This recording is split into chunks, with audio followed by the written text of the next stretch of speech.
want to share my experience and talk about the benefits of limiting sweet foods. But first, I want to ask you one question. When was the last time you had a sweet drink, like a cup of boba, a soda, or a sweet iced coffee? Mm, Probably not too long ago, right? Now, imagine this. In Indonesia, the Ministry of Health reported that the rate of diabetes among people aged 15 and older rose to 11.7% in 2023, up from about 10.9% in 2018. And it's not only in Indonesia. Around the world, about 1 in 9 adults have diabetes, and experts predict it could be 1 in 8 by 2050. These numbers are quite alarming and made me reflect on my lifestyle, especially how much sugar and sweet foods I consume every day. Actually, I have never had my blood sugar checked, but my body gives me clear sign when I eat too much sugar. My skin becomes dull. I start getting more pimples. I feel weak and sleepy soon after eating. But what really scared me was when my father's blood sugar level reached 277 milligrams per deciliter, while the normal should be only 70 to 100 milligrams per deciliter before meals. That number was almost 3 times higher than normal and made me worried for his health. I remember thinking, if this can happen to him, it can happen to me too someday.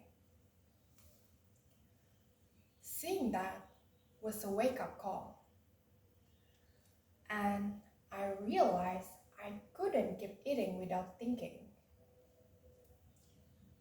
That was the moment I decided to make changes.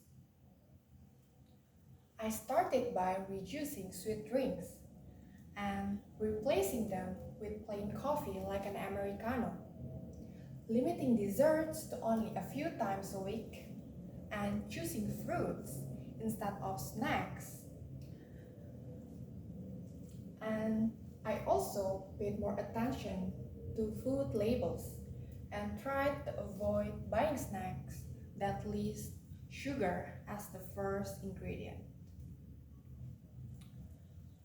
My experience taught me that limiting sweet foods really works.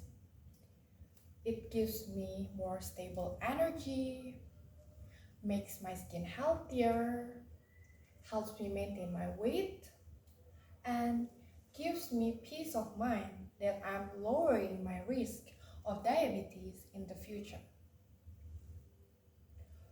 Of course, it's not always easy. There are birthdays, gatherings, or stressful days when I feel tempted.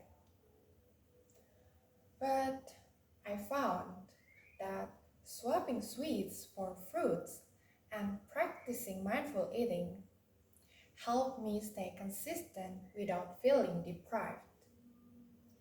Sometimes I even reward myself with one small sweet treat on weekends, which makes the habits feel more sustainable in the long run.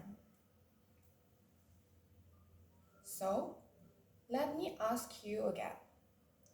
When was the last time you had something sweet? And how did you feel afterwards? Energized or sleepy?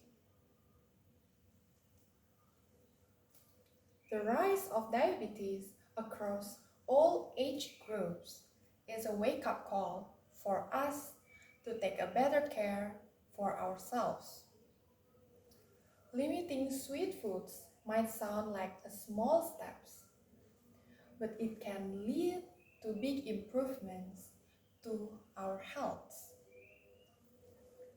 From my own journey, I can say that it is not about completely giving up sweets, but about finding a balance and making choices that support our long-term well-being rather than short-term pleasure.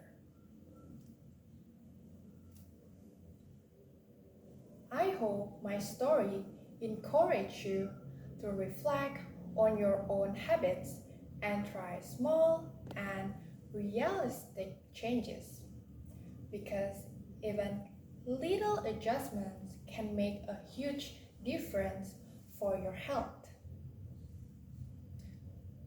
Thank you for listening.